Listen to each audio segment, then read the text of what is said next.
ನನಗೆ ಪೆಟ್ಸ್ ಅಂದರೆ ಅಷ್ಟು ಇಷ್ಟ ಆಗ್ತಾ ಇರಲಿಲ್ಲ ಮೊದಲು. ಆದರೆ ನಮ್ಮ ಮನೇಲಿ ಒಂದು ನಾಯಿ ಇದ್ದಿತ್ತು. ನನ್ನ ತಮ್ಮ ತೊಗೊಂಡು ಬಂದಿದ್ದೆ ಆ್ಯಕ್ಚುಲಿ. ಅದ್ರ ಹೆಸರು ಲಕ್ಕಿ ಅಂತ ಹೇಳಿಬಿಟ್ಟು.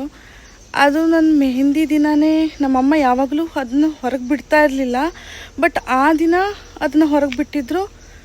ಹುಲಿ ತೊಗೊಂಡೋಯ್ತೋ ಅಲ್ಲ ಯಾರೋ ತೊಗೊಂಡೋದ್ರು ಗೊತ್ತಿಲ್ಲ, ಯಾಕಂದರೆ ತುಂಬ ಚೆನ್ನಾಗಿತ್ತು. ಅದು ಕ್ರಾಸ್ ಬ್ರೀಡ್ ಇತ್ತು, ತುಂಬ ಚೆನ್ನಾಗಿತ್ತು. ನಾನಂತ ಹೇಳಿದರೆ ಈವನ್ ನಾನು ಯಾರ ಹತ್ರನೂ ಮಾತಾಡಬಾರ್ದಿತ್ತು, ಅವನ ಹತ್ರನೇ ಮಾತಾಡಬೇಕಿತ್ತು ಅಷ್ಟು.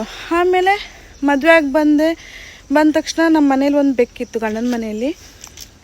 ಆ ಬೆಕ್ಕು ಯಾರ ಹತ್ರನೂ ಹೋಗ್ತಾ ಇರಲಿಲ್ಲ, ಯಾರು ಬಂದರೆ ಓಡೋಗ್ತಿತ್ತು. ಬಟ್ ನಾನು ಮದುವೆ ಆದ ದಿನವೇ ಅದು ನನ್ನ ಹತ್ರ ಬಂದ್ಕೊಂಡು ತುಂಬಾ ಪ್ಯಾಂಪರಿಂಗ್ ಅಂದರೆ ಬೇಕಿತ್ತು ಅದಕ್ಕೆ. ಸೊ ಬೆಳಗ್ಗೆ ಎದ್ದ ತಕ್ಷಣವೇ ನಾನು ಅದಕ್ಕೆ ಹಾಲು ಎಲ್ಲ ಹಾಕ್ತಿದ್ದೆ. ತುಂಬಾ ಇಷ್ಟ ಆಗ್ತಿತ್ತು ಅದು ಕೂಡ, ನಾನಂದರೆ ತುಂಬಾ. ಅದು ಕೂಡ ನನ್ನ ಕಣ್ಣೆದುರಿಗೆ ಒಂದು ಹೆಬ್ಬಾವು ತಿಂದು. ಆಮೇಲೆ ಅವನು ಕೂಡ ನಾನು ಮತ್ತು ನನ್ನ ಹಸ್ಬೆಂಡ್ ಡ್ಯೂಟಿಯಿಂದ ಬರ್ತಾಯಿತ್ತು ಆ ದಿನವೇ. ಅಂದರೆ ನಮ್ಮದು ಮನೆ ಈ ಥರ ನೋಡಿ, ಇಲ್ಲಿ ಈ ಥರ ತೋಟದಲ್ಲೇ ನಮ್ಮ ಮನೆ ಇರೋದು. ಸೊ ಇಲ್ಲಿ ಹಾವು, ಹೆಬ್ಬಾವು, ಹಾಗೆ ತುಂಬ ಕಾಡು ಪ್ರಾಣಿಗಳು ಕೂಡ ಬರ್ತಾ ಇರ್ತದೆ ತುಂಬಾ.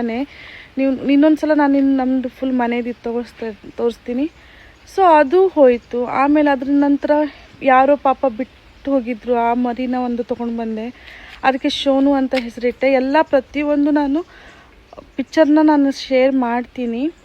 ಅವನು ಕೂಡ 4 ವರ್ಷ ಇದ್ದ ನಮ್ಮ ಜೊತೆ. ಅವನು ಈ ಮೇಲ್ಸ್ ಕ್ಯಾಟ್ ಅಂತ ಹೇಳಿದ ತಕ್ಷಣವೇ ಅವಕ್ಕೆ ಒಂದು ಟೈಮಿಂಗ್ ಅಂದ ತಕ್ಷಣ ಅವ್ರ ಮನೆಯಿಂದ ಹೊರಗೆ ಹೋಗ್ಬಿಡ್ತಾರೆ, ಅಂದರೆ ಫೀಮೇಲ್ಸ್ನ ಹುಡ್ಕೊಳ್ಳಿಕ್ಕೋಸ್ಕರ. ಸೊ ಅದು ಹೋಯಿತು. ಆಮೇಲೆ ಅದ್ರ ನಂತರ ಮತ್ತೊಂದು ಕ್ಯಾಟ್ ತೊಗೊಂಡು ಬಂದೆ. ಅದಕ್ಕೆ ನಾನು ನಾನಿ ಅಂತ ಹೆಸರಿಟ್ಟಿದ್ದೆ. ಅದಂತೂ ಸೇಮ್ ಮನುಷ್ಯ ಆಗಿದ್ರೆ ಹೇಗೆ ಒಂದು ಉತ್ತರ ಕೊಡ್ತಿದ್ದ, ಅದೇ ಥರ ಉತ್ತರ ಕೊಡ್ತಾ ಇದ್ದ ಅವನು ಕಾಲು ಮುರಿದೋಗಿತ್ತು ಅವನದು ಆ್ಯಕ್ಚುಲಿ. ಅದು ಅಂಗಡಿ ಹತ್ರ ಬಂದಿದ್ದ ಅವನು, ನಮ್ಮ ಶಾಪ್ ಹತ್ರ. ಸೊ ನನ್ನ ಹಸ್ಬೆಂಡ್ ಹೇಳಿದರು, ಹಿಂದಿದ್ದು ಕಾಲು ಮುರಿದೋಗಿದೆ, ಅದು ಕರ್ಕೊಂಡು ಬರಲ್ಲ ಅವನ್ನ ಅಂತ. ನಾನು ಹೇಳಿದೆ ಕರ್ಕೊಂಡು ಬನ್ನಿ ಅಂತ. ಸೊ ನಾವಿಬ್ಬರು ಟ್ರೀಟ್ಮೆಂಟ್ ಮಾಡಿ ಅವನಿಗೀಗ 2 ವರ್ಷ ಆಗಿತ್ತು. ಮೊನ್ನೆ ನಾನು ಅಮ್ಮನ ಮನೆಗೆ ಹೋಗ್ಬೇಕಂತ ಹೇಳ್ಬಿಟ್ಟು ನಾನು ಹೋಗ್ತಾ ಇರುವಾಗ ನಾನು ಹಿಂದೆ ಓಡ್ಕೊಂಡು ಬಂದ ಅವನು. ನಾನು ಹೇಳಿದೆ, ನಾನು 4 ದಿನದಲ್ಲಿ ಬರ್ತೀನಿ, ನೀನು ಏನು ವರಿ ಮಾಡ್ಕೋಬೇಡ ಅಂತ. ಸೊ ತುಂಬ ಅಂದರೆ ನಾನು ನಿಮಗೆಲ್ಲ ವೀಡಿಯೋ ಹಾಕ್ತೀನಿ ಪ್ರತಿಯೊಂದೂ. ತುಂಬ ಅವನು ಒಂಥರ ಏನಂತ ಒಂದು ಮಗನ ಥರನೇ ಅಂತ ಹೇಳ್ಬೋದು. ಅದರಲ್ಲೂ ನಾನು ಎಲ್ಲೂ ಹೋಗಬಾರ್ದು ಅವನಿಗೆ. ಸೊ ಆ ದಿನ ನನ್ನ ತಾಯಿ ಮನೆಗಂತ ನಾನು ಹೋದಾಗ ಆವತ್ತು ಒಂದಿನ ಬಂದಿದ್ದಾನಂತೆ. ಅವನ್ನ ಬರುವಷ್ಟರೊಳಗೆ ಇಲ್ಲ ಅವನು. ತುಂಬ ಬೇಜಾರಾಗ್ತಿದೆ. ಮನೆಯೆಲ್ಲ ಒಂಥರ ಫೀಮೇಲ್ ಕ್ಯಾಟ್ ಇದೆ ಮತ್ತೊಂದು, ಅವನೇ ಕರ್ಕೊಂಡು ಬಂದಿದ್ದು ಅದಿದೆ.